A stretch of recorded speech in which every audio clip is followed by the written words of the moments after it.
Hi, this is James Ferre with Alberta Health Services. Welcome to our segment on healthy eating on a budget.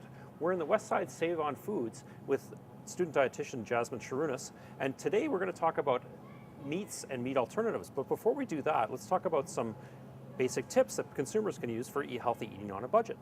So I think there's a lot of myth out there, James, that healthy eating is really expensive.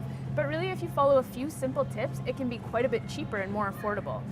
Some things you can do are shopping around the perimeter of the grocery store. So that's where your fresh fruits and vegetables, whole grains, meats and alternatives, and the milk products are found. Often these are unprocessed and quite a bit cheaper. Another thing you can do is check the flyer of your grocery store, because oftentimes there's a lot of great deals in the flyer. You want to make a list before you leave and stick to it. Make sure you don't go shopping when you're hungry. Being hungry can often lead to buying things you don't necessarily need and maybe things that are a little bit less healthy. Yeah, so those are some simple tips that you can follow to make sure that you stick to your budget when you eat shopping. So Jasmine, when we talk about meat and alternatives, obviously we have to talk about meat. Yeah, so when you're looking at beef and that kind of thing, usually ground beef is quite a bit cheaper. So stick to options like lean ground beef or extra lean ground beef versus steak. Another thing you can do when you're looking at meat products is taking a look right on the label. There should be a price where it says the dollars per kilogram. So if you look at that, it really helps you navigate and find out which are really the cheaper options. So Jasmine, certainly talking about healthy eating, we're talking about chicken as well. Right, so when you're looking at chicken, really great ways to make affordable choices are, for example, to find chicken breasts with the bone still in. This is actually tastier and juicier, and it'll cost a lot less.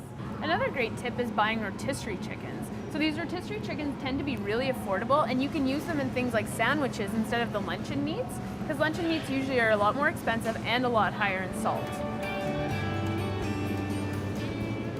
So Jasmine, when we're talking about meat and alternatives, obviously there's some alternatives to meat, right?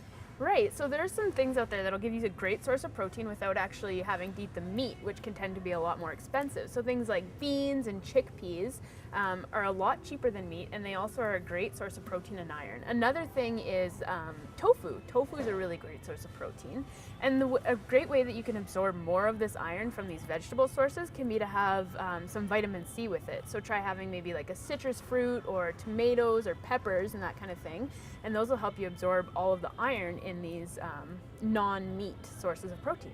So Jasmine, tuna and fish is also a good alternative, right?